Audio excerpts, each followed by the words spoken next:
சாயா. ஏய் நீ எப்பவுமே சென்டர் எடுத்து தானே எடுப்ப, இப்போ என்ன சைடு எடுக்கற? ஏன் என்ன இப்ப நீ மட்டும் தான் ஹேர் பண்ணுமா? இப்ப நான் பண்ண கூடாதா? நான் பார்த்தாலே எனக்கு காப்பி அடிக்கிறதே உன் வேலையா போயிடுச்சு. விதமாய் வித்தியாசமாய் அழகாய் அற்புதமாய். நீ ஜீன்ஸ் தான போட போறேன்னு சொன்ன, இப்போ என்ன குர்த்திக்கு மாறிட்ட? எனக்கு அழகா இருக்குன்னு உனக்கு பொறாமை. நீ ஸ்டைலே இல்ல, நான் பண்றத காப்பி அடிக்கிறதே வேலையா போச்சு. எனக்கு ஒரு பிளேட் சிக்கன் பிரியாணி. அதே சிக்கன் பிரியாணி எனக்கும். ஏய் நான் போடுற பாட்டையே நீ ஏன் ஸ்டோரி போடுற? உனக்கு இந்த டேஸ்டே இல்லையா? நான் பண்றது அப்படியே பண்ணுவியா? வாட்? நீ என் பிளேலிஸ்ட திருடிட்ட.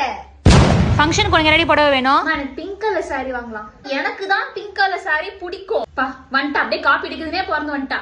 சரி பிங்க் அவளே வச்சுக்க சொல்லுங்க, நான் கிரீன் சாரி வாங்கிக்கிறேன். ஆனா நான் இந்த வாட்டி கிரீன் கலர் சாரி வாங்கலாம்னு இருக்கேன்.